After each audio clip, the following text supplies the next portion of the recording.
Morning Sri Lanka. In case you just tuned in, our first segment, of course, revolved around preventing auto accidents. And if you want to find out more information, I know a lot of people really are interested in preventing this from happening. So you can email us at mtvsports@mara.ok to find out more information. So our next guest is, of course, a potter, and he makes these amazing little miniature scenes out of plasticine. I'm not really sure what plasticine is, but I'm sure to find out. So our next guest is Tissa de Alves. Good morning to you. An artist on the show. I love this. Well, thank you for inviting me. All right, so it is a Wednesday morning. Thank you for being here on the show so early in the morning. People just, every time we call and be like, hey, are you here yet? They're like, oh yeah, it's the morning. Just give me 5 more minutes. I'll be out of bed. But thank you for being here early. All right, so Tissa, now you are an artist, yes. Of course. Now you are a potter, if yes. that's the correct terminology? Yes, it is, yes. All right, so now you make a lot of miniature scenes out of plasticine. Yes, I do that as well, yes. Okay, so what is plasticine, if you don't mind me asking? Plasticine is, a wax, petroleum-based clay. You normally use it in schools for children to play with. Right. But it's also used by plasticine animators to create, cartoons. Right. Wallace and Gromit would be, one of the ones example. that everybody, knows about. So I believe it was called the Attack of the Were-Rabbit? Yeah, one. Yes, yes. One called the Close Shave. They've won prizes, and they've done wonderful work. It's called stop motion animation. Okay. It's quite different from CGI, that's computer generated. But qualitatively, I think it scores. It's fun to work with as well. Yeah. How did you first become involved in, seriously interested in this type of art? Well, long time. I think started working with plasticine from school, from very young, grades. And, this was the early 60s, and everybody was, it was, I used to make these characters out of comic books and movies that I used to watch. So that was long before gaming. Okay. But, I used to do my own gaming, make my own games as it were. I still do. Right. So that was your inspiration yes, mostly yes. Books that I've read, go and watch a movie and then come home and make the characters. Oh, that's brilliant. So fun. All right, so for the people that are just watching about Tissa's work, and they're really curious of what your work would look like, so let's take a look at some of Tissa's work, and we'll be back with more of Tissa de Alves.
Oh wow, they're splendid miniature figurines. Well, they are miniatures, yes. Right, I couldn't help notice, but was that made out of gold? Like a couple of these... not gold. But they look so much... painted with gold. Right. They look like gold. But right.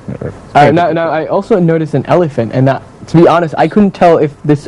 was it a mistake that this picture came on there of a real elephant, or was that actually your work? Because that looks so identical. That's one of my works, yes. Right. So what inspired you to make something look like a real elephant in a miniature? Well, I've been influenced by history. I'm a history buff, if you like. So I draw a lot of inspiration from history. Okay. So amongst others, some of the sets that I'm working on is some of the the early wars, in Sri Lanka as well as around the world. Yeah. I'm doing a set of VOC soldiers from the 17th century.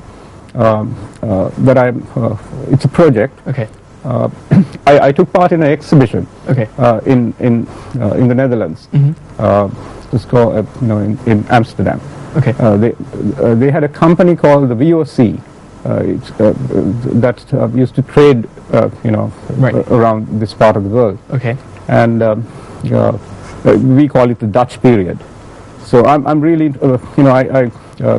I did go and show some of these works. Right. And over the years, I've been, doing a project of making these figures, taking them over to the surviving Dutch forts in Sri Lanka. Right. And taking photographs. Photographs meant to look like paintings. You get the real sky, the real sea, and the real fort. And you place these figures in places and take photographs that look like paintings. So it's one of the projects that I've been doing. Right. So you're creating a story with your figurines with your models at the same time. Well, if you like. I'm a pretty much a low-tech person. Right. Yeah. That's interesting. All right, so now these look like you spend like a lot of hours making each and every model. Yes, I do spend a bit of time, on the figures. Okay. And some of them are what you might call works in progress. I keep adding on to these sets. Really? So there's nothing really to say that you would sit down and be like, you know what, that is done. Figures, yes. Okay. But the figures make up bigger sets. Okay.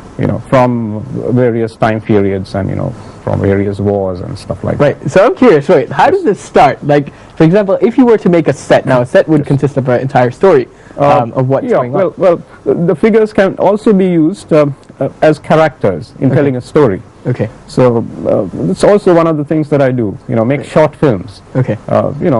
Means about 5 to 10 minute films. You've got to get a storyline and say what you want to say. That's brilliant. All right, so does it always start with, would you make a model first and then be like, okay, maybe I could make a story with this? Or is it a set and then the characters coming later? Well, both ways, okay. I would say, yes. It works, I sometimes make a figure and, build on it, stuff like that, yes. Right. What sort of training have you done? I must say that I'm self-taught. I haven't been to art school. No way. No, I haven't. I do have a lot of experience, in ceramics. Right. Soon after school, I sat for my A levels. Right. And then straight on to a factory where I started. It was called the Ceylon Ceramic Corporation. And this was your first job? Was my first job, yes. Okay. Big time corporation. At that time, Ceylon Ceramic Corporation was the biggest corporation in Sri Lanka. Right. We were doing very well, the corporation, and of course. We did some wonderful work. We set up a studio pottery department, okay. And had some, sell-out exhibitions. Now I remember 1977, 79.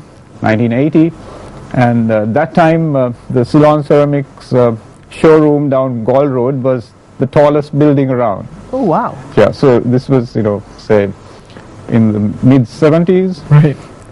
So I do have a lot of experience, right. Working.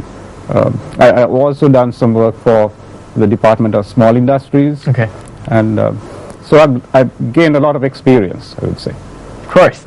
So what do you remember the exact time when someone came and said, hey, Tessa, you know what, I would like you to make this model. Have you ever done that, made a model? Yes, I do commissions, yes. I do, people do ask me to make specific figures. Right. And I do, I have done, several. Do you remember your first art job? Well, as I told you, I joined the Ceylon Ceramic Corporation and joined the designs department. Right. And, we did some excellent work. Right. And Well, this is a really interesting video because I'm just at awe because I've never really, I honestly didn't think people did made figurines here. I always thought we made. Oh, we do. I thought China does it. Well, China does everything. China does a lot, but we do a lot. We do quite a number of. We got a wealth of talent here. Right. Although clay is still, is not as popular as I'd like it to be. Right. But they do a lot of work. The department of, I think, in the university, there's a very vibrant ceramics department, right. And there are studios, some school studios that do wonderful work. Right. So we do quite a bit. Yes. Interesting. So now from your work, what do you try to express from your art? I understand that artists always try to express something what they have inside. Well, mine is very personal, I would say. As I did mention, I'm influenced by history and current affairs sometimes. Pretty personal, I just try to create, imagery that makes sense to me. Right. Not that very interested in, if it makes sense to anybody else. Right. So that means that I don't exhibit as often as I should. But I do, have some projects that I do. I do some conservation projects, teach, groups of children how to make dolphins, turtles, and elephants, and polar bears, endangered animals. It's a good opportunity to make them aware of the plight of these animals, and also let them have some fun, making. So those are some of the projects that I do. Right. On that note, we'll go into a quick commercial break. I'll be back with more Good Morning Sri Lanka and more of Tissa and his art. Right now, Shooting Star on Good Morning Sri Lanka.